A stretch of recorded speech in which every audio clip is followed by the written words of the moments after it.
Cash flow statement TS Grewal का, right.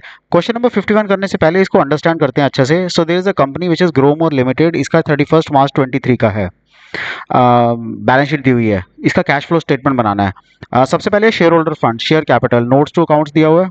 सो notes में जाते हैं, share holder fund, increase in issue of shares. So increase in share capital है which means issue of shares. Issue of shares किस में आता है? फाइनेंसिंग का पार्ट है। Reserves and surplus, note number 2। Net profit, net profit. Non current liabilities 10% debentures, issue of debentures है 4 लाख के, and debentures की एक एडजस्टमेंट भी दी हुई है। ये 6 महीने का इंटरेस्ट चार्ज करेंगे हम डिवेंचर्स पे। इसके बाद हमें current liabilities, trade payable, trade payable 16,40,000 के थे, अब 14 लाख के रह गए हैं। सो ट्रेड पेबल हमारे कम हुए हैं। जब ट्रेड पेबल कम होता है तो आउटफ्लो, वर्किंग कैपिटल ऑपरेटिंग का पार्ट है। Then it will be short term provisions, provision for tax का पार्ट है। प्रोविजन फॉर टैक्स आ गया, नोट नंबर 3 में लिखा हुआ है ना, प्रोविजन फॉर टैक्स। तो प्रोविजन फॉर टैक्स का मतलब है हमें opening and closing tax, because इसमें टैक्स पेड भी दिया हुआ है, सो हमें टैक्स अकाउंट बनाना पड़ेगा। Then tangible assets, non current investments. Tangible assets में सबसे पहले, टेंजिबल एसेट्स में जब हम करते हैं तो it is plant and machinery and land and building. So plant and machinery वही अकाउंट बनेगा। Land and building account, land and building account की जरूरत नहीं है बिकॉज नीचे कोई एडजस्टमेंट नहीं है, लेकिन प्लांट एंड मशीनरी में 30,000 का प्रॉफिट है। एक मशीन थी 1 लाख की जिसकी वैल्यू 40,000 रह गई थी, लेकिन 70 की बिकी है, सो 30,000 का इसमें प्रॉफिट हुआ है। Okay, there is nothing else mentioned about the tangible asset. Then non current investments, increase in investments है, इन्वेस्टिंग का पार्ट है। Non current investments, inventories, stock increase हुआ है, लेस होगा। वाई? बिकॉज कैश आउटफ्लो है, operating profit में working capital के अंदर लेस होगा। ट्रेड रिसीवेबल्स डिक्रीज हुए हैं, ट्रेड रिसीवेबल्स ऐड होगा, operating profit working capital, cash and cash equivalents नीचे आ जाएगा, right. Oh, surprisingly current year का cash and cash equivalents is 0। Interesting to solve this question. Then comes the depreciation, plant and machinery में आ जाएगा, account बनेगा। We have already discussed about this. Income tax we have already discuss कि account बनेगा। Tax paid last में भी आएगा operating में। प्रपोज डिविडेंड नेट प्रॉफिट का पार्ट है, राइट।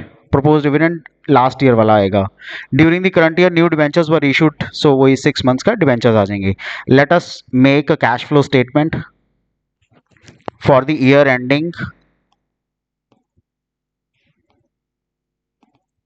31st March 2023।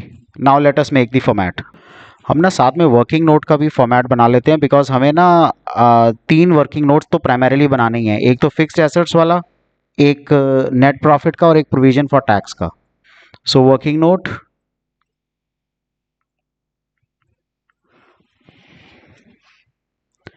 सबसे पहले हम नेट प्रॉफिट कैलकुलेट करेंगे। सो this is particulars and rupees. So surplus,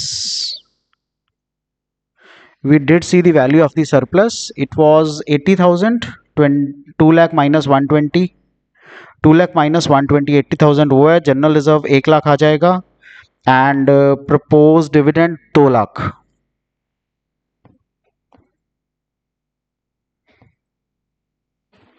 surplus is 80,000, it is closing minus opening, so I'll write it down, 2 lakhs minus 1,20,000, so closing minus opening is surplus।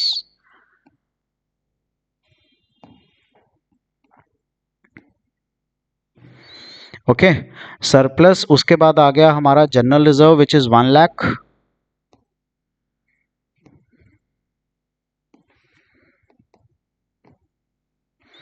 General reserve के बाद आ गया proposed dividend. Propose dividend value is, हमने 2022 की लेनी है, so it was 2 lakhs, we have just seen, right. और क्या आएगा? प्रोविजन फॉर टैक्स आएगा, बट प्रोविजन फॉर टैक्स का हमें अकाउंट बनाना पड़ेगा पहले।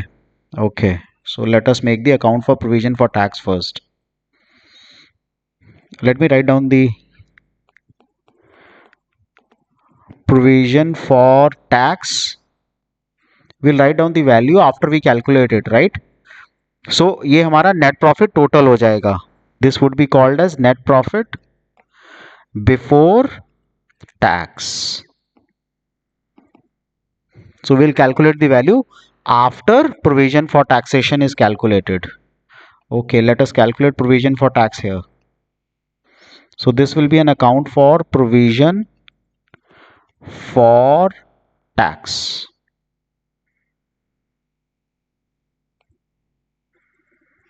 So it will be particulars, rupees, particulars and rupees. Particulars, rupees, particulars and rupees.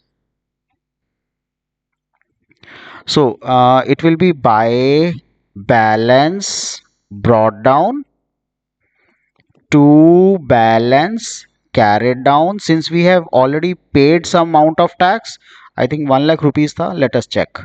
So provision for taxation, amount paid. So bank में 1 lakh आ गया. Provision for taxation, opening 140 and closing is 2 lakhs. So opening is 1,40,000, closing is 2 lakhs, and we have paid 1 lakh as the tax. So this totals to 2 plus 1, 3. 3 lakhs by P&L account.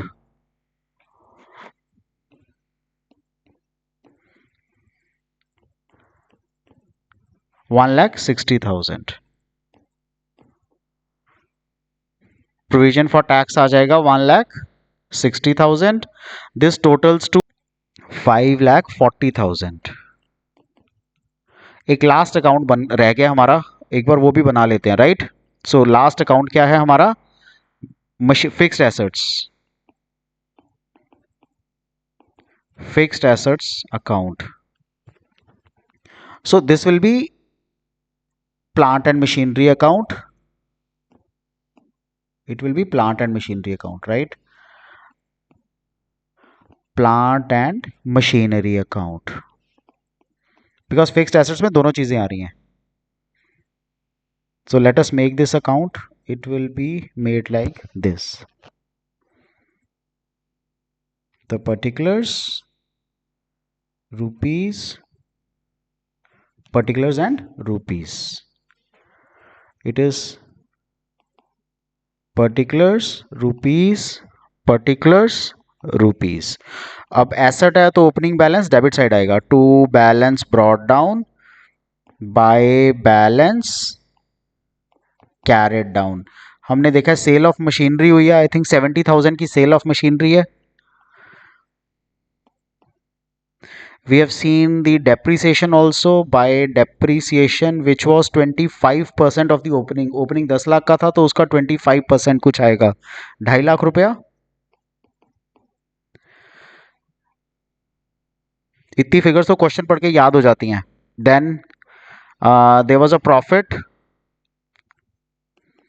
To profit on sale. So आना ये bank में चाहिए, bank account, right? ये सब ऐसे. So there was a profit of 30,000. Now let us see the plant and machinery. Opening and closing balances सबसे पहले check करते हैं. Opening plant and machinery 10 lakh, 14 lakh and the depreciation हो गया. Okay 10 lakh 14 lakh. Opening is 10 lakhs, closing is 14 lakhs and closing is 14 lakh. So this totals to 14 and 2 16 and 1650 and 1720. 17 lakh 20,000, 17 lakh 20,000 to bank purchase. So 17 lakh 20,000 minus 10 lakh 30,000, 6,90,000 आ गया। अब हम चलते हैं cash flow statement पे। So cash flow statement particulars, details and amount in rupees. Okay, let us start with the net profit. Net profit before tax. This is as per working note 1. So our net profit was 5,40,000. So it was 5,40,000 was the net profit. Then it is add non-cash and non operating expenses. जितने भी हमारे non cash और non operating expenses है हम उसको add करेंगे। सबसे पहले हमने डेप्रिसिएशन कैलकुलेट किया था। The value of depreciation is 2,50,000।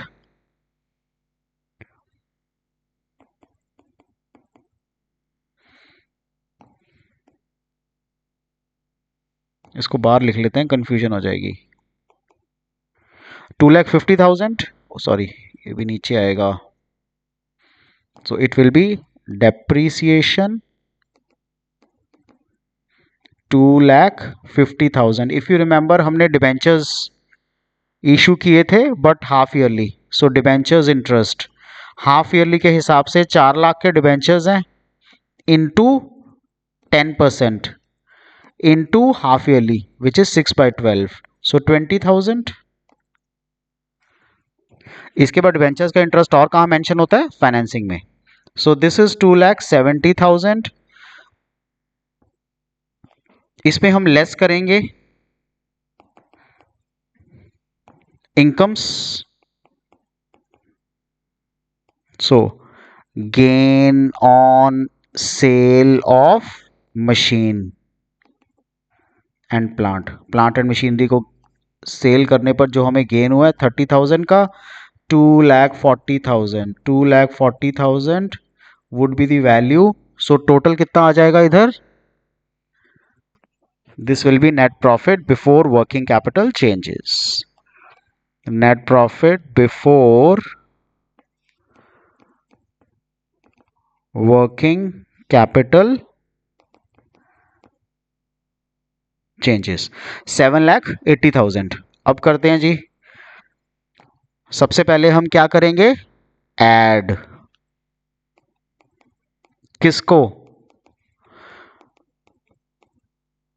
Decrease in current assets and increase in current liability.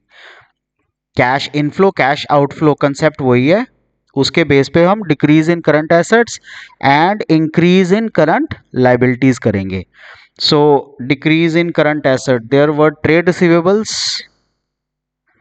So trade receivables decrease हुए हैं 4 lakh, trade receivable 4 lakh add हो जाएगा। So it is decrease in trade receivables 4 lakh less increase in current liability and decrease in current। लिखते लिखते यहां थोड़ा सा mistake हो गया। It is decrease in current asset. Current asset जब डिक्रीज होगा कैश इनफ्लो तो तभी होगा ना। सो ये डिक्रीज इन करंट एसेट है, राइट? सेम यहां, सो दोबारा लिख लेते हैं once again. Decrease in current asset, तो ट्रेड रिसीवेबल हमारा करंट एसेट है, जब ये डिक्रीज हुआ तो ये प्लस होगा, right? And increase in current liability, increase in current liability होगा तो वो भी प्लस होगा। अगर ये डिक्रीज है तो यहां आ जाएगा increase in current asset and decrease in current liability. अब कौन कौन सी ट्रांजैक्शंस हैं जो इंक्रीज या डिक्रीज हैं? इसमें अगर हम देखें तो ट्रेड पेबल एंड इन्वेंट्रीज, ये दोनों सब्ट्रैक्ट होंगे, ठीक है। ट्रेड पेबल एंड इन्वेंट्रीज दोनों सब्ट्रैक्ट होंगे। 2,40,000 and stock is 4 lakhs, so it would be 2,40,000. 2,40,000 would be for trade payables, decrease in trade payables, decrease in trade payables 2,40,000 and increase in inventory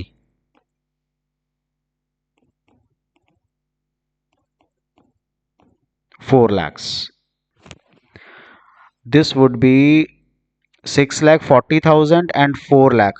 So 6,40,000 minus का, so 2,40,000 minus का रह जाएगा. So this would be what? 1 2 3 0 8 4 गए 4 7 2 गए 5, 5,40,000 would be cash from operations.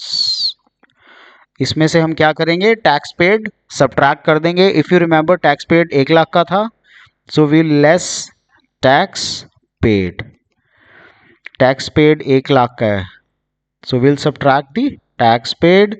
So cash flow from operations would be 4,40,000. Cash flow from operations 4,40,000. ये हमारा cash flow from operating activities आ गया. Next is investing. सो यहीं से शुरू करें. B, it is investing activity. Investing activity में सबसे पहले तो सेल ऑफ मशीनरी हुई थी for 70,000 rupees. Then there was purchase of machinery. हमने अकाउंट बनाया था purchase of machinery, plant and machinery purchase. 6,90,000 was the purchase of machinery. Purchase of machinery was 6,90,000. Then purchase हमने देखा था land and building का, and there was purchase of investments. ये सब में पैसा आउटफ्लो हुआ है, that is why हम इसको purchase लिखते हैं. Let us see the value. Land and building की वैल्यू थी 4 lakhs and non current investments 2 lakhs. 4 lakhs land and building and non current investments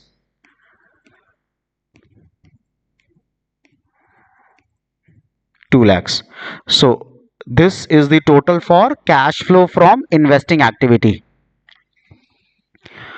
4 2 6 6 12 12 90 12 90 में से 70 माइनस किए तो it will B 12,20,000. So this would be cash flow, sorry, it is cash used in investing activity. हमारा investing activity में जो भी cash use हुआ है ये वो है. Okay. C part, financing activity.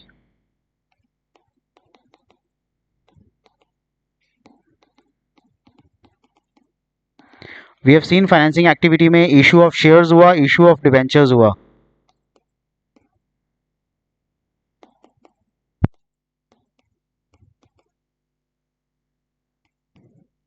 Propose dividend pay किया. सो इशू ऑफ शेयर्स कितनी वैल्यू का है? इशू ऑफ शेयर्स हुआ 4 lakhs का एंड इशू ऑफ डिबेंचर्स भी 4 lakhs का है. 4 lakhs and 4 lakhs. Issue of shares, issue of debentures. Issue of shares is for 4 lakhs. So inflow है ये. issue of debentures. The value for proposed dividend was 2 lakhs, and there was interest paid as well. Interest on debentures paid, which was 20,000 rupees. Proposed dividend was 2 lakhs, but let me recheck. Proposed dividend was 2 lakhs. Okay, so in interest on debentures, proposed dividend. So this would be cash flow from financing. Cash flow from financing activity 4 + 4 8, 8 में से 2 गए 6 2, it would be 5,80,000. 5,80,000. Okay, next would be opening cash. So that was C, this would be D. Opening cash and cash equivalents. Opening cash and cash equivalents. So cash and cash equivalents की value is 2 lakhs. We had seen it 2 lakhs, and closing cash is nil. So let us see if our answer is right. It would be cash and cash equivalents 2 lakhs. Okay, now E would be closing cash and cash equivalents. Let us find out the value. Let us find out the value. So the cash flow from operations was 4,40,000 in plus. Oh, minus का बहुत है. 4,40,000 plus का है, minus का 12,20,000 investing का, 12,20,000 investing का, plus का financing 5,80,000 and plus का opening cash 2 lakhs. Let us find if we are right here.